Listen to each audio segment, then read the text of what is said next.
Hello viewers, welcome to the session on leave payout cross validation in machine learning. Please make sure to watch all the prerequisite videos for your clear understanding and to make best use of it. The leave payout cross validation is much similar to the working of leave one out cross validation. The only difference here is we need to explicitly mention the P records of the dataset to be considered in testing set. That is, it is an exhaustive cross-validation technique that involves using P observations as validation data and remaining data is used to train the model. So let us suppose this is our whole data set and we have mentioned P as 5. Then it has given the P which is equal to 5 records as the testing set, and rest all is used for training the model. The difference between leave payout and K cross validation is that in K cross validation the folds used to have continuous records, whereas in leave P records, for example here the P is 5. Let us suppose that we have mentioned P is equal to 5. Then it is not necessary that 5 continuous records have to be collected in the testing set. See here, the second iteration gives that example where 3 has been selected from here and 2 has been selected from the last. Randomly it can select 5 records from the whole dataset and it can treat it as a training dataset, testing dataset, and we can use this to validate our training model.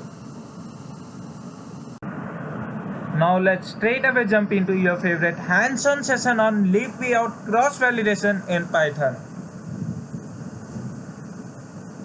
Very firstly, let me import this numpy library. So it has been executed successfully. Now let me declare this independent and dependent variables. Let us consider this as our dataset, a small mini dataset, so that we can understand it betterly.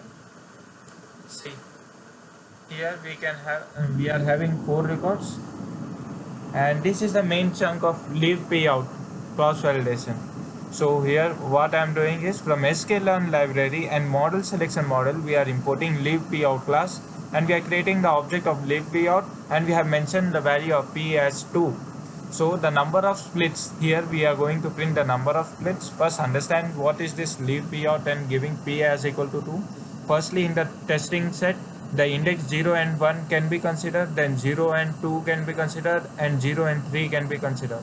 Similarly, in the next from 1 to, because 1 0 is already covered, it will not take this, but it will take 1 and 2, then 1 and 3, and then 2 and 3. So in total the number of splits will be 1 2 3 4 and 5, and this one last 6. So the total number of splits should be 6. Let me execute this chunk of code so that you can understand it in a better way. So it has been executed and it has given also the number of splits as 6. Let's print all the training and testing set data sets of each one.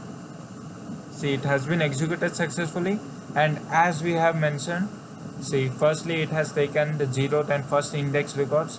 So accordingly the x train and y train and x test and y test for each iteration has been displayed here of the total data set. See, you can understand this, and the next step is 0. See here, 01, 02, 03 has been given to the test, and in the training model we were having 1 2. Rest of the data set values after splitting into test sets. See, so it is much similar to the leave one out. If you mention the leave P out and give the value as P's value as 1, then it will work similar to leave one out. As usual, I have included code snippet for your quick revision, so you can pause your video right here and can take the screenshot of the same for your future reference. I hope this video proved fruitful to you and hope you have gained something extra than what you were knowing earlier. Thank you.